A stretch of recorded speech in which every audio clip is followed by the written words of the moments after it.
ನೀವು ನಾಯಕಿ ಜೊತೆ ಗಾಯಕಿ ಕೂಡ ಹೌದು.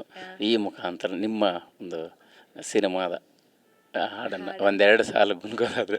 ಓಕೆ, ನನಗೆ ಅದು ಲಿರಿಕ್ಸ್ ಸ್ವಲ್ಪ ಗೊತ್ತಿಲ್ಲ, ನೋಡ್ಕೊಂಡು ಹಾಡ್ಬೋದಾ? ಅಯ್ಯೋ ನನ್ನ ಫೋನ್ ಇಲ್ಲ.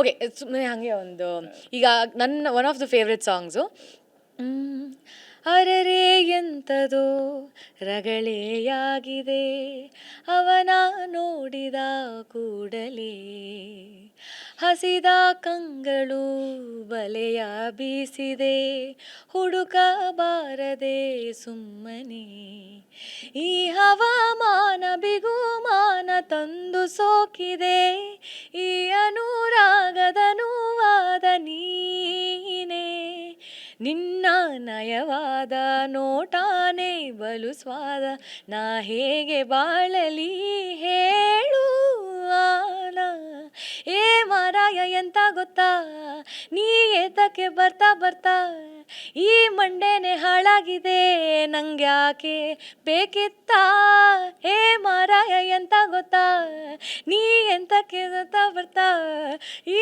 ಜೀವನೇ ತಿಂತ ಇದ್ದಿ ನಂಗ್ಯಾಕೆ ಬೇಕಿತ್ತ.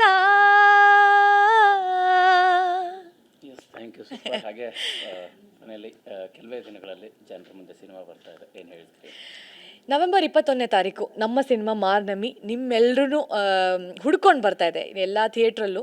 ಸೊ ನೀವೆಲ್ಲರೂ ಮಾಡಬೇಕಾಗಿರೋದು ಇಷ್ಟೇ, ನಿಮ್ಮ ಆ 2.5 ಗಂಟೆ ಇಲ್ಲ ಏನು ನಾವು ಆ ಸಿನಿಮಾ ತೋರಿಸ್ಬೇಕಂತಿದ್ದೀವಿ ಆ ಎಕ್ಸ್ಪೀರಿಯೆನ್ಸ್ನ ಸಿನಿಮಾ ಥಿಯೇಟ್ರಲ್ಲಿ ಬಂದು ನೋಡಿದ್ರೆ ನೀವು ಕೊಡೋ ದುಡ್ಡಿಗೆ ಮೋಸ ಇಲ್ಲ, ನಿಮಗೆ ಎಂಟರ್ಟೈನ್ಮೆಂಟ್ ಮಾಡೇ ಹೊರಗೆ ಕಳಿಸ್ತೀವಿ. ಆ್ಯಂಡ್ ನಮ್ಮ ಕತೆ ನಿಮ್ಮಲ್ಲಿ ಸ್ವಲ್ಪ ಹೆಚ್ಚಿನ ದಿನಗಳ ಕಾಲ ಉಳಿಯುತ್ತೆ, ಆ ಥರದ್ದು ಒಂದು ಎಫೆಕ್ಟ್ ಇರೋ ಅಂಥ ಒಂದು ಸಿನಿಮಾ ಮಾಡಿದ್ದೀವಿ ಅನ್ನೋದು ನಮ್ಮ ನಂಬಿಕೆ.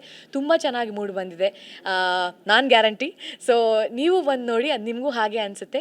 ಆ್ಯಂಡ್ ನೀವಿನ್ನೂ ಅಷ್ಟು ಜನಕ್ಕೆ ಅದನ್ನು ಹೇಳ್ತೀರಾ, ನಮ್ಮ ಸಿನಿಮಾನ ತಲುಪಿಸ್ತೀರಾ ಅನ್ನೋದು ನನ್ನ ಭಾವನೆ. ಸೊ ಆದಷ್ಟು ಬೇಗ ನಾವು ನಿಮ್ಮ ಮುಂದೆ ಬರ್ತಾ ಇದ್ದೀವಿ. ಟ್ರೇಲರ್ ನೋಡಿ ನಿಮಗೆ ಇಷ್ಟ ಆದರೆ ಖಂಡಿತ ಥಿಯೇಟ್ರಿಗೆ ಬನ್ನಿ, ಆ ಒಂದು ಕಾನ್ಫಿಡೆನ್ಸ್ ನಾನು ಕೊಡ್ತೀನಿ. Thank you, all the best. Thank you. ಇದಿಷ್ಟು ನಟಿ ಚೈತ್ರಾ ಆಚಾರ್ ಅವರ ಮಾತಾಗಿರ್ತಕ್ಕಂಥದ್ದು. ಕ್ಯಾಮ್ರಾ ಪರ್ಸನ್ ಅಶೋಕ್ ಜೊತೆ ಮಾಲ್ತೇಶ್ ಚಗ್ಗಿನ್, TV9 ಬೆಂಗಳೂರು.